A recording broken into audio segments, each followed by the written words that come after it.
하나님의 거룩한 목적은 이 땅에 창조한 하나님의 백성, 하나님의 자녀된 우리가 하나님과 함께 영원토록 영광 가운데 그 축복을 누리고 평화를 누리고 은혜를 누리는 것인데, 인간이 하나님 말씀을 불신하고 불순종하여 순간 마귀의 속임수에 빠져 타락하고 죄를 지어서 이 모든 것이 깨지고 어긋나게 되었습니다. 그래도 하나님이 포기하지 않고 인간에게 찾아오셔서 다시 말씀하시고 또 우리 인간들에게 하나님의 구원의 방편을 나타내셨는데, 그게 오늘 그 사건이 아담과 하와에게 가죽옷을 지어 입힌 이야기입니다. 단지 어담을 해서 입혔다면 그게 뭐 대단하다고 하나님이 성경에 그걸 기록했겠어요? 아담과 하와가 그들 스스로 구원해 보려고, 자기의 문제를 풀어가려고 만든 그 무화과 나무 잎처럼 인간의 구원의 방편, 인간이 만든 구원의 수단들은 다 어리석고 헛된 것이기 때문에 하나님의 근본적인 구원의 문제를 풀어줬는데, 그게 가죽옷이었습니다. 가죽옷을 지어 입혔느니라. 가죽옷을 만들려면 짐승을 잡아야 하고, 짐승이 피를 흘려 생명을 잃은 대가로 그 가죽옷을 지어서 입힌 것인데, 바로 그 짐승이 뭐냐? 하나님의 어린 양으로 우리를 위하여 자신의 생명을 내어주신 이 땅에 오신 하나님의 아들 예수 그리스도이시다. 성경은 세상 죄를 지고 하나님의 어린 양, 그가 오늘 우리의 죄를 짊어지고 담당하고 십자가에서 채찍맞고 징계받고 고난당하여 우리가 영원한 생명을 다시 얻게 된 것이죠. 그래서 바로 그 하나님의 속죄가 인류에게 있습니다. 구약에는 그 하나님의 아들 예수 그리스도의 피를 상징하는 짐승의 피로만으로도 이스라엘 백성들이 넉넉히 모든 문제가 풀려나갔습니다. 출애굽한 사건, 바벨론 포로에서 귀환되는 사건, 순간순간 하나님이 그들과 함께 하실 때 그러한 짐승의 피로 또 구원했지만, 이제는 그 짐승의 피 정도가 아니라 하나님 그분의 피, 바로 하나님의 아들이신 예수 그리스도의 그 거룩한 점도 없고 흠도 없는 죄 없으신 하나님의 아들이 우리의 죄를 담당한 속죄의 어린 양이 되어 십자가에 죽은 그 피로 우리를 구원하신 사건이 바로 골고다 언덕 위에서 예수 그리스도의 십자가에서 죽은 사건인데, 그래서 일찍이 주님이 예수 그리스도가 오시기 700년 전에 이사야 선지자를 통해서 미리 하나님이 보내신 하나님의 어린 양 되신 예수 그리스도의 십자가의 죽음과 그 의미에 대해서 기록했지 않습니까? 그리고 기록한 말씀대로 그대로 두루마리 책에 성경에 기록된 대로 그 말씀을 응하게 하기 위해 주님이 때가 되어 이 땅에 찾아오시고 동정녀 마리아의 몸에 성령으로 잉태되어 이 땅에 인간의 몸으로 태어나시죠. 그리고 이 땅에 오신 하나님 신성을 가진 인간으로서 인자가 되신 예수 그리스도가 우리의 죄의 허물을 담당한 고난의 생애를 사시고 마침내 하나님 앞에 우리의 죄를 짊어진 속죄를 골고다 언덕 위에서 하십니다. 그 골고다 언덕은 구약의 아브라함의 그 아들 독자 이삭을 제단에 바쳤던 모리아산이고, 그 후에 솔로몬이 하나님의 성전을 세웠던 바로 그 예루살렘 북쪽에 있는 이 성전의 터입니다. 바로 그곳에서 골고다 언덕이 해골의 곳이라고 나중에 불림을 받았던 그 언덕 위에 예수님이 십자가에서 피 흘리고 죽으시죠. 그 머리에 유대인 왕이라 하고 헬라어로 라틴어로 그 다음에 유대인들의 말로 다 써서 천하 만민이 이 땅에 우리 죄를 담당하신 예수 그리스도가 바로 믿는 자, 우리 모든 하나님의 백성들의 만왕의 왕이 되신 것을 보여줍니다. 바로 그 엄청난 우주적인 구속의 사건을 일으킬 때 주님께서 그 일이 너무나 엄중한 일이고 또 영적인 큰 싸움인지라 원수 마귀는 어떻게든 그 하나님의 구속을 방해하려고 온 나라를 다 동원하고 로마의 당대 권력, 유대인들의 그 모든 세력들, 그 모든 거 다 동원해서 예수 그리스도의 구속의 사건을 일으키지 못하도록 하기 위해서 방해를 하잖아요. 그래서 주님께서 그러한 것들에 대해서 모든 영육간의 싸움을 싸워가는데 한 걸음 한 걸음 걸어가면서 그 일을 성취하는 게 쉬운 일이 아닌지라. 주님이 하신 것이 무엇이냐면 인력으로는 안 되니까, 사람의 동정으로 대결되는 것도 아니까 그가 밤이면 나가서 하나님 앞에 기도를 했어요. 주님이 왜 기도하시는 그 의미를 알아야 합니다. 이 구속을 완성해야 하는데 인력으로는 안 되는 거거든. 아무도 그를 도울 자가 없어요. 하늘과 땅 사이에 하나님이신 그리스도 예수만이 문제를 십자가의 죽음을 통해서 해결할 수 있기 때문에 주님이 그 문제를 완성하도록 하기 위해서, 감당하기 위해서 하나님 앞에 기도하신 거예요. 이 땅에서 숨이 끊어지는 마지막 순간까지, 마지막 밤이 겟세마네 동산에서 그분이 십자가에서 죽기 전날 밤 기도한 것인데 얼마나 몸부림을 치며 기도했든지 땀이 땅에 드는 핏방울처럼 되었다 그랬고, 그 인간의 한계를 넘어서니까 하나님께서 보내신 그의 천사가 힘을 돕더라 그래서 이제는 인간의 힘이 끝나는 거기에 천사 나타 힘을 도와요. 그렇게 하면서 피땀을 다 쏟으면서 기도하신 그 기도의 결과 주님이 십자가를 지시죠. 막상 십자가를 질 때는 주님께서 그 몸부림쳤던 것 어디 가고 그보다 더 큰 고통에 채찍질 당하고 고난 당해도 그게 굴하지 아니하고 거기에 물러서지 아니하고 꿋꿋하게 십자가를 지십니다. 그래서 십자가를 지고 골고다 언덕 위를 오르시고 십자가에 올라가셔서도 무리들을 위해서 기도하시잖아요.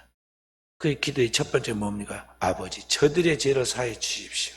저들은 자기 하는 일이 무엇인지를 모릅니다. 아직 하나님 뜻이 무엇인지, 영적인 이 사건의 의미가 뭔지 모르고 있다는 거죠. 왜 그리스도가 십자가에 죽으셔야 하는지 그 의미를 모른다는 거죠. 십자가의 죽음을 통해서 하나님 우리에게 주시는 것이 무엇인지 모르고 있다는 거죠.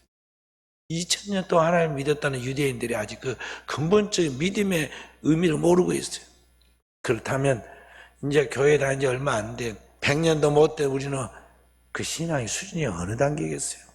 그러니까 여러분과 제가 좀 믿고 뭐 아는 것 같이 섰다고 생각하면 넘어질까 조심하라는 게 그거예요. 우리는 남들이 이야기하기를 뭘 모른다, 믿음 없다 그런 소리를 들으면 기분 나빠라고 그러지 말아요. 그럴 거 없어요. 2000년을 아브라함의 혈통을 이어받아서 경건한 믿음의 후손 자는 이스라엘 백성들도 주의 뜻이 무엇인지 몰랐다니까요. 그게 보통에서 되는 게 아니야. 성령으로 확실하게 깨닫게 하고 열어주고, 영안을 열어주고 성령으로 보여줘야만 알 수 있는 것이지, 아무리 초등학문이 대학교 석박사를 나왔다고 해서 알 수 있는 게 아니에요. 뭐 경험이 있어서 뭐 안다고 그게 아는 게 아니에요. 다 어리석은 이야기예요. 어리석은. 보세요. 보통 사람들 현자보다 10배는 총명했던 솔로몬도 하나님 뜻이 무엇인지 확실하게 몰랐기 때문에 이방 혼인을 하고 거기에 하나님 믿는 성전을 세운 그 곳에다가 우상의 정각을 세우고 하나님 기쁜 골건 경건한 삶을 살지 아니하고 이 세상과 하나님을 겸하여 섬기면서 왔다 갔다 하다가 결국에는 다 잃어버리고 자손 대대에 참 불행하게 되는 그런 장본인이 되잖아요. 그래서 자신이 죽을 때 너무 인생이 잘못 살았다 후회가 되니까 헛되다 말을 5번이나 해요. 헛되다. 오늘 여러분과 저는 신앙생활 하면서 섰다고 장난하지 말고요.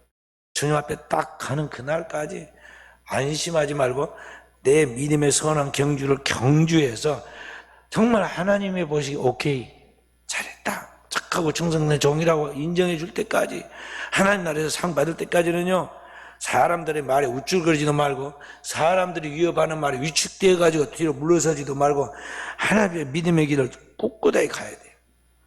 그 길을 첫 번째로 완성해 놓은 분이 누구냐면 예수 그리스도예요. 그래서 십자가에서 그 고통스러운 순간에도 기도하잖아요. 그리고 마지막 그분이 외친 큰 소리가 뭐냐면 다 이루었다는 말을 했어요. 요한복음 19장 30절에 예수께서 뭐라고 말씀하십니까? 예수께서 신포도주를 받으신 후에 이르시되 다 이루었다 하시고 머리를 숙이고 영원히 떠나가시니라. 그래서 지금 십자가에 탁 이렇게 못을 박혀가지고 몸에다 쳐져버리고 땀과 진액이 다 빠졌어요. 그리고 숨을 현견막이 이렇게 되게 딱 달라붙어가지고 숨을 쉴 수가 없는데, 그런 가운데 마지막으로 막 힘을 다해서 숨이 뚝 떨어지기 직전에 외친 소리면 다 이루었다. 헬라어로 테텔레스타. 무슨 말이냐면 값을 다 치렀다. 죄의 값은 사망인데 모든 인류가 지은 모든 죄의 값에 대한 그 사망의 대가를 다 예수님이 십자가에 해결했다. 됐다는 거죠. 이제 완성이다는 거죠. 나를 통해서 아버지께서 이루고 싶어 했던 그 거룩한 목적, 이 죄인들의 죄를 속죄하고 인간을 그리 하나님의 거룩함을 덧입혀서 다시 회복시켜서 하나님이 나를 백성 만들게 하는 이것이 완성됐다는 거죠. 그리고 죄가 없으니까 그 다음에 자유해지는 거예요. 그래서 그리스도 예수께서 우리를 담당하고 영원한 속죄의 죽음을 죽으시죠. 죄값이 사망이니까 3일 동안 무덤에 있다가 드디어 사망 권세를 깨뜨리고 제3일 만에 부활하십니다. 부활했다는 게 바로 죄가 다 없어졌다는 거죠. 그리고 부활 승천하신 그분이 열어놓은 천국 길을, 길과 진리와 생명인 그분의 길을 따라 오늘 우리가 믿음으로 나아갈 수 있게 만든.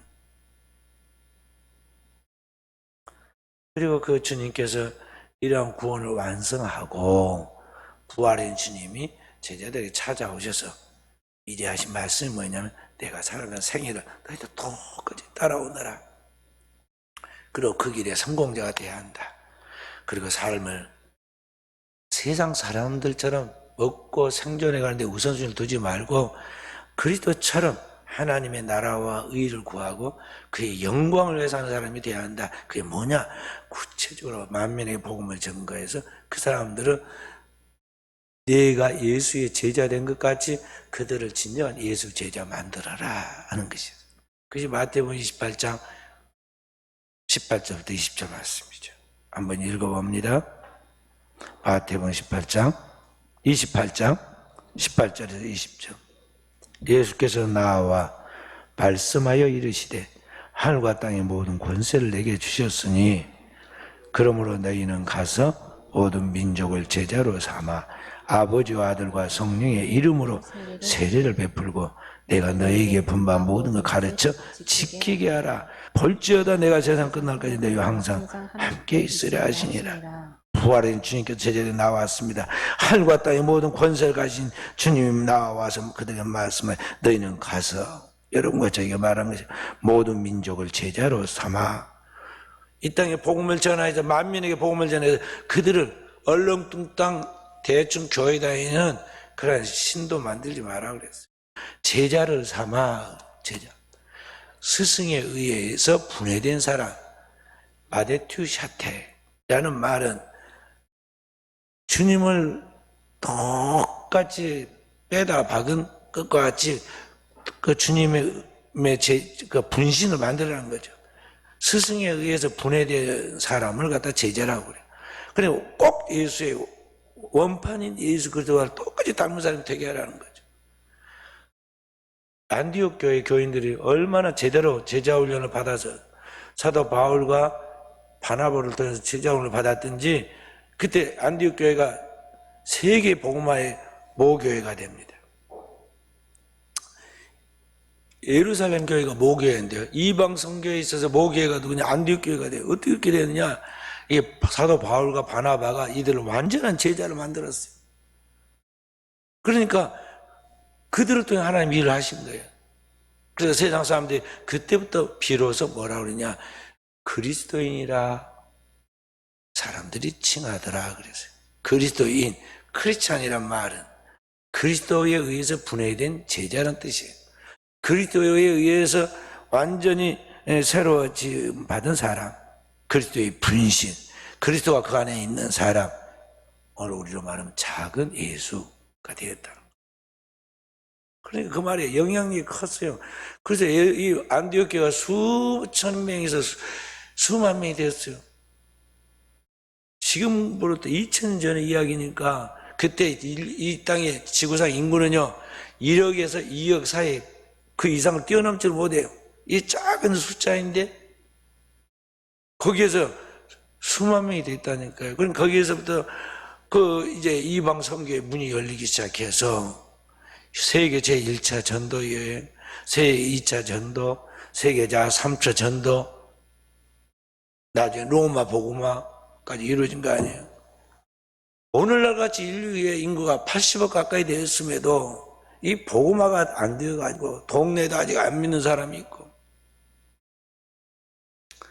자기 가정도 구원을 못 시켜가지고 우리는 뭐라고 그래요? 내가 능력이 없으니 내게 능력 주십시오. 그러니까 하나님 앞에 기도해야 하는데 우리는 뭐라고 그래요? 우리 남편 안 돼요, 안 돼. 괜히 남편 핑계대고 우리 뭐 시어머니는 안 되는데 무엇은 안 된다고 막 그러잖아요. 어떤 죄인의 개수도 주님이 다 해결할 수 있는데 내가 하는 게 아니에요. 나는 나귀와 같이 입만 벌리면 돼. 그 말문한 이성 없는 짐승이 나귀도 입만 벌리니까 발람이 깨우쳤잖아요. 우리가 입만 벌리면 되는데 내 능력 없으면 탓하지 아니고 우리는 자꾸 뭐라고 하냐면 남편 탓을 해. 아내 탓을 해. 어떤 집에는 또 남편은 교회를 잘 다니는데 아내가 안 다니는 사람도 있어요. 그런데 사실은 다 누구 탓이냐면 내 탓이에요. 내 탓. 내가 기도해야 하거든. 한 영혼의 진정한 변화는 그렇게 쉽게 이루어진 게 아니야. 남녀가 둘이 만나서 결혼한 것도 정말 보통 일이 아니잖아요. 그 다음 결혼한다고 해서 아이가 꼭 태어난 것도 아니야. 지금은 임신도 잘 안 돼. 그 아이 태어난 것도 신비한 사건인데 또 아이가 태어났다고 다 사람이 되냐? 그거 아니에요. 이 한 20년 동안 온 심혈을 기울여서 이 돌봐야 이게 사람 구실한단 말이에요.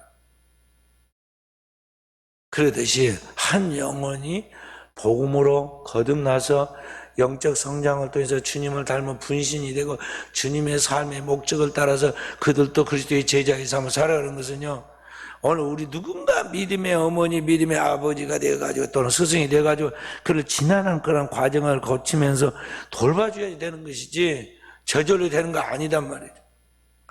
아기 때는 순수하고 순진하니까 교회에서 뭐 뽑기 하나 해가지고 뭐 준다고 해도 교회 오고 뭐 먹을 거 하나 줘도 오고 뭐 선물 하나 줘도 교회로 오지만은 이제는 점점 커가면서 영악해져 가지고 그거 안 통하잖아요. 그렇게 될 일이 아니에요. 한두 번은 A로 올 수 있지만은 절대 되는 게 아니에요. 사랑과 그 영혼을 국률이 여기는 진정한 진심이 있어서 그 진심이 통해야 돼요. 그 다음에 그 진심이 있어도 그 안에 영적 싸움이 있어가지고 마귀가 가만히 놔두질 않아요. 오늘 분명히 교회 나오겠다 약속하고 그랬는데 내일이면 또 마귀한테 넘어가가지고 금방 딴 생각하고 강팍해져가지고 뭐 교회 안 간다 턴단 말이죠. 그 사람을 낙심시켜. 그런 사람은 때로는 아기 돌보듯이 때로는 왕 모시듯이 때로는 막 그냥 그 고통 속에 있어서 도저히 쳐다보기도 싫은 그런 나한테 박해를 주기도 하고 그래도 변함없이 사랑으로 이렇게 돌보는 가운데 누가 일하시느냐? 성령이 말씀을 통해 그에게 일을 하세요. 그래서 어느 순간에 보면은 아이가 다 커가지고 이제는 아주 대견한 자랑스러운 자녀가 되듯이 어느 순간에 보면 그렇게 돌보는 사람이 믿음이 커가지고 딱 제대로 신앙의 길에 서서 자랑스러워지는 거예요. 근데 이런 과정을 사람들이 안 거치려고 그러니까 못된 짓만 배워. 뭐더죠? 도둑질하듯이, 남의 양 도둑질하듯이 자꾸 뭐 안 좋은 방법, 수단 방법을 가지고 그렇게 한다는 거죠. 오늘 우리는 주님의 지상 명령을 따라 나가야 돼요. 주님 명령했어요. 너희는 가서 모든 민족을 제자로 삼아라. 근데 그게 인력으로 힘으로 안 되니까 오늘 주님께서 뭐라고 하냐면 바로 그 하나님의 나라를 완성하기 위해서는 진정한 제자를 만들어야 하고 제자들을 통해서 이 땅에 하나님 나라가 오게 만들어야 하는데 그건 인력으로 안 된다. 무엇을 되느냐? 이는 힘으로 안 되고 능으로 안 되고 오직 나의 신으로 말미암아 되느니라 하는 말씀처럼 하나님의 성령으로만 되는 거예요. 그래서 주님이 약속했어요. 사도행전 1장 4절부터 8절에 말씀했어요. 함께 우리 봐봅니다. 사도행전 1장 4절 5절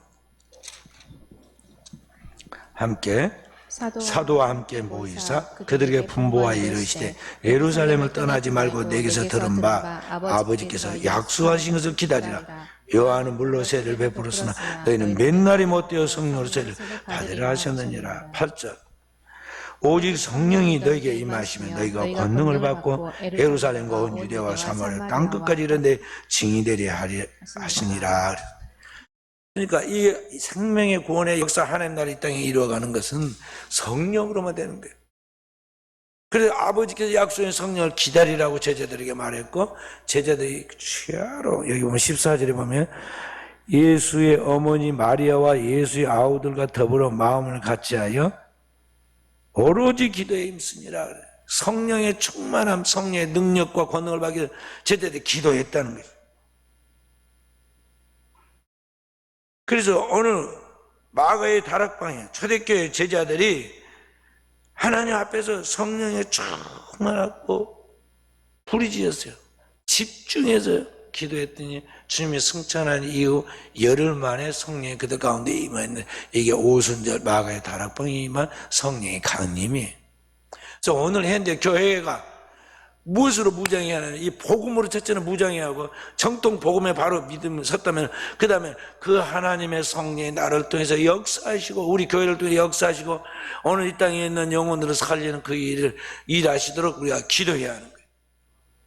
교회는 만민의 기도하는 집이에요. 고대로부터 초대교회 그리고 오늘에까지 교회는 기도하는 교회가 되어야 한다는 거죠.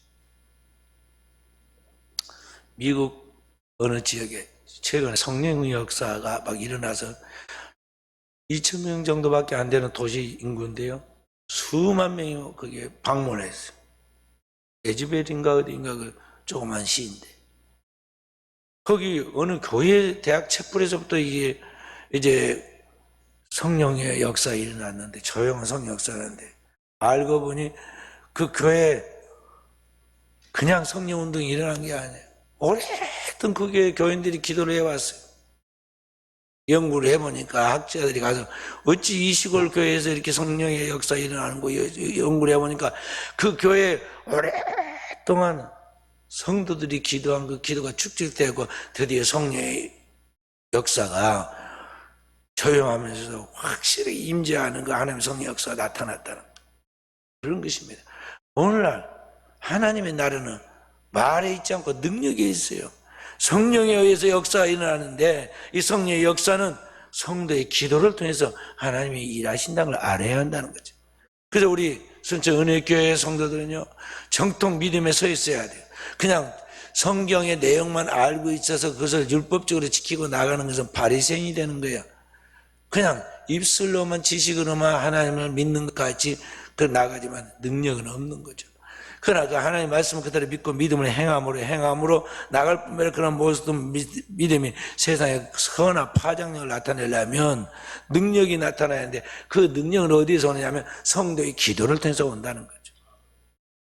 요한계시록 8장에 그런 이야기 나옵니다. 성도들이 기도하니까 천사가 옆에 서서 금향노릇을 받습니다. 기도가 다 차니까 금향노릇을 가지고 천사들이 하나님 보좌에 제단에 올리니까 제단에 하나님의 그 성도들의 기도가 그렇게 그 연기같이 하나님 앞에 분양돼서 올라가는데 그 빈 이제 하나님께 받쳐진 그래야 하나님께서 거기에 응답을 주세요. 큰 응답을 주죠. 가지고 내려왔는데 땅에 그 향로를 쏟으니까 뭐라고 그렇게 나왔어요? 네? 그러니까 큰 하나님의 응답의 역사가 우주적인 역사가 거기에 나타났단 말이죠. 그러니까 하나님 우리의 기도를 들으셔요. 안 보는 것 같고 안 되는 것 같아요. 하나님 항상 우리의 기도를 들으셔요.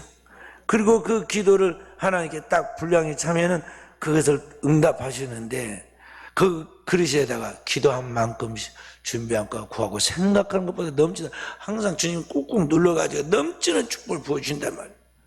그 기도는 공짜가 없다는 것이죠. 그래서 기도하라고 성전을 세운 거야. 하나님이 그리스도의 피로 세운 이 교회가 어떤 특징이 있냐면 기도하는 장소란 말이야. 일반 다른 것과 달라요.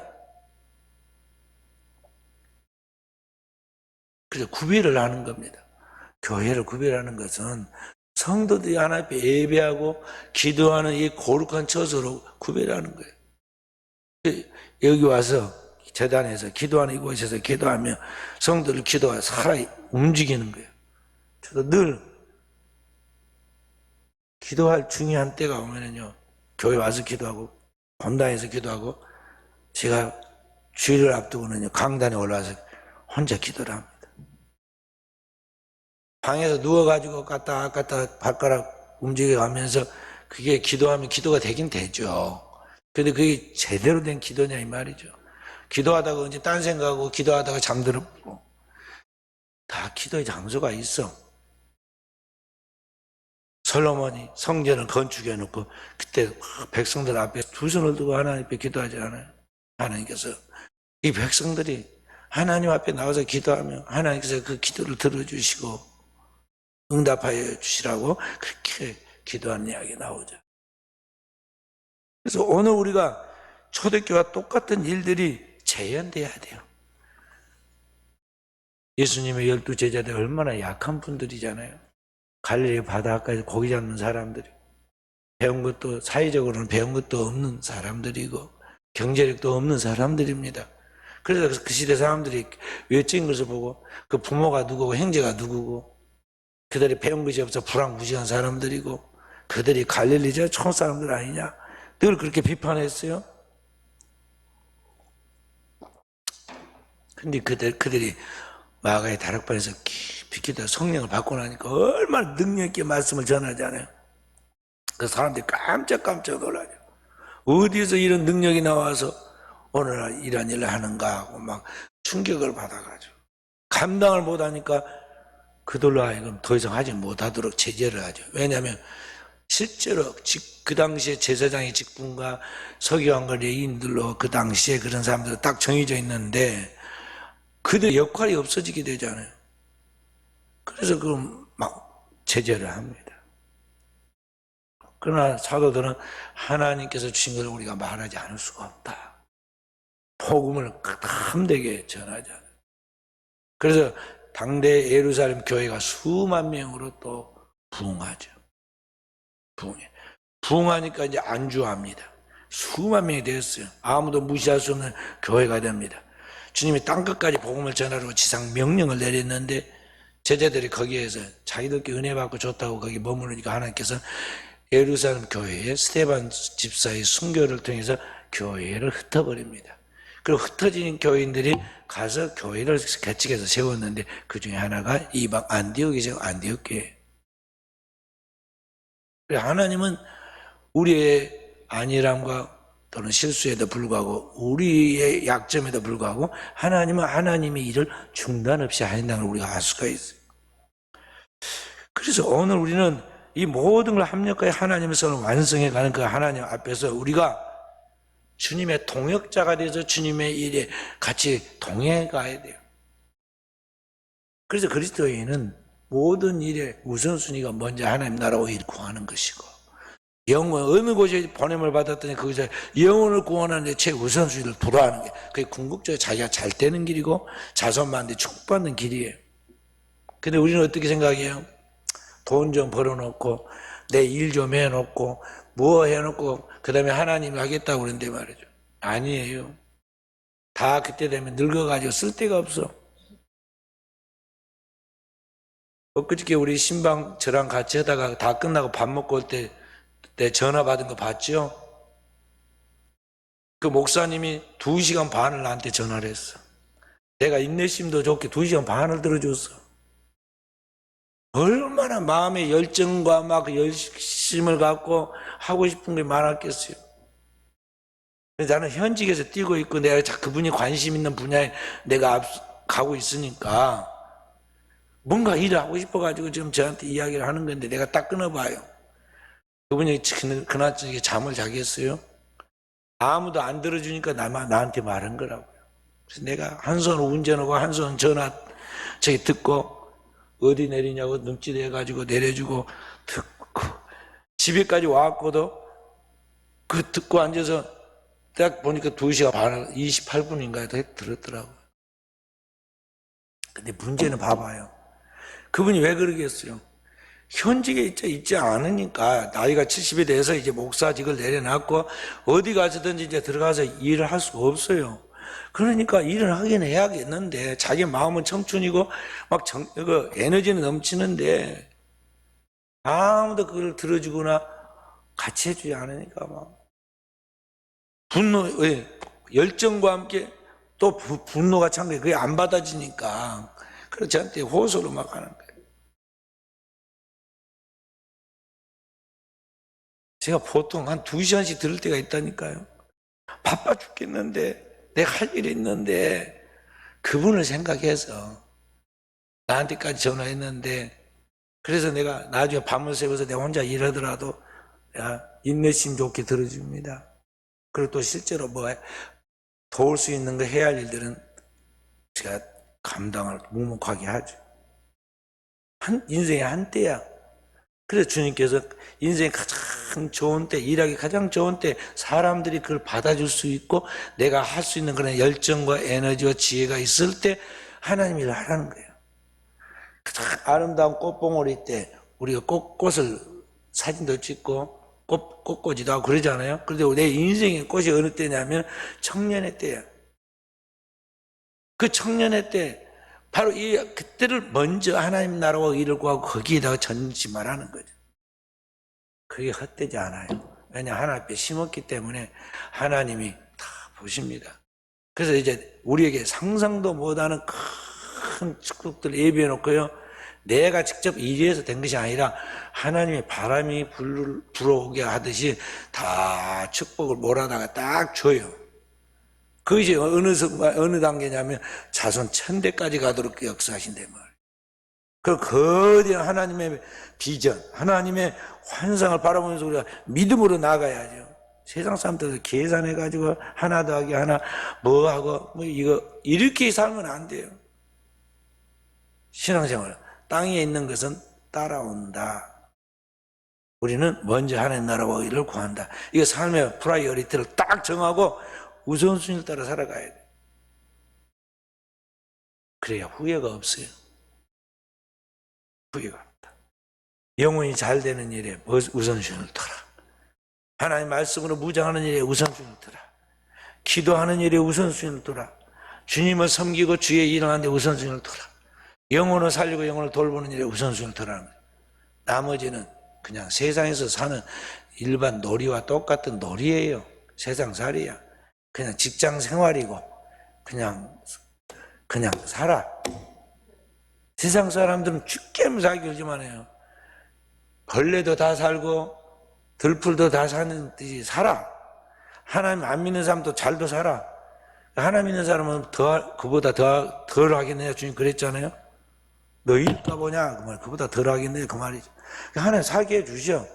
우리는 본질적인 영원한 게 거기다가 우선을 둬야 돼. 근데 사람인지라 깜빡 잊어먹고 또 두려움에 사로잡히고 염려에 사로잡히고 다른 사람 사는 것을 보면서 거기에 자극을 받아가지고 시간과 정력을 다 낭비하고 나니 새벽 기도를 할 수가 있어야지.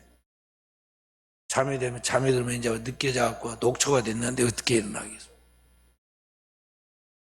그래서 아이고 안 되겠다. 오늘은 그냥 자야겠다. 내일 살지 죽을지도 모르면서 뭐 내일은 있을 줄 알고 어느 날 들리잖아요. 가까운 사람이 누가 죽었다. 딱 숨이 떨어져 가는 사람 이유는요. 아무리 그 사람이 세상에 어떤 대단한 사람이든 숨 떨어지면 사람 아니에요. 송장이야. 송장을 귀하게 취급할 필요 없어. 죽은 송장은 빨리 묻는 게 상책이야. 빨리 묻어야 돼. 뭐 죽은 사람 가지고 거기다가 뭐 시간과 정력을 낭비하고 헛된 그런 요식행위를 갖출 필요 없어. 근데 사람들은 말이죠, 이 중요한 살아있을 때를 함부로 생각하고 사람 죽고 난 다음에 죽은 송장을 가지고 너무 의식을 차리느라고 인생을 낭비하는 걸 볼 수가 있어요. 살아있을 때 하나님 앞에서 최선을 다하라는 거죠. 그렇게 해서 주님의 지상 명령을 따라 하나님 앞에 믿음으로 나아가면 하나님이 그때 그와 뭐 한다고 그랬어요? 세상 끝날까지 너희와 항상 함께 있겠다. 그 말은 뭐냐? 동행하시겠다. 그 말이에요. 동행한다는 말은 무슨 말씀이에요? 책임지신다. 그런 말이에요. 책임지신다. 그래서 이 말을 그대로 믿고 제자들이 나가서 복음을 전파하니까 마가복음 16장 20절에 뭐라고 그랬어요? 그 제자들이 나가 두루 전파했어요. 그 따르는 표적으로 말씀을 확실하게 증거하신다. 그대로 증거했더니 말씀을 선포하고 나갔더니 표적과 기적이 예수님과 똑같이 나타났어.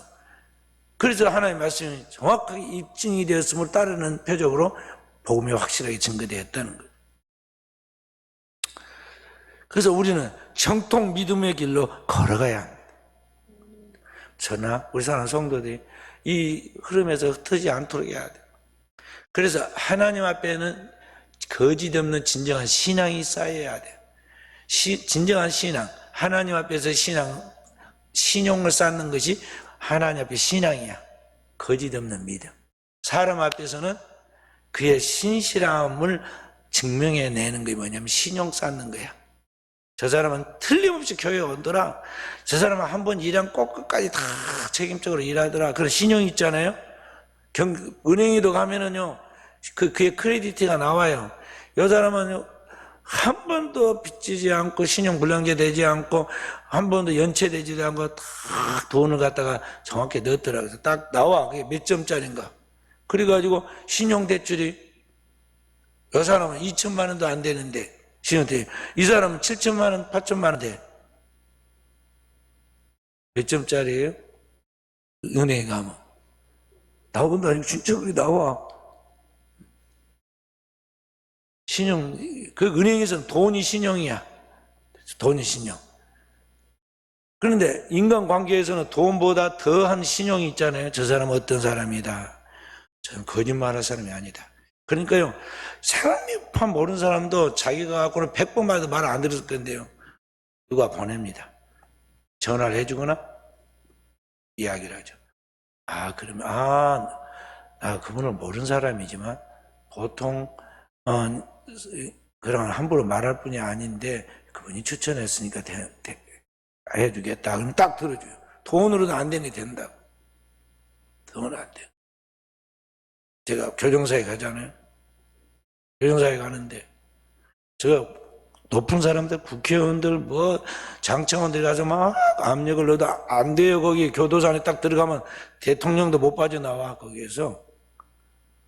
그런데 제가 딱 타운하우스 한 장만 쓰면 금방 나와요. 왜 나올까요? 거기 축적되고 다 나와 있어. 이 사람은 38년, 40년 가까이 자기 돈 들여가면서 거기서 자기들은 월급 받고 일하는데 그 일을 다 도와준 사람이라고 그게 딱 나와요, 기록에.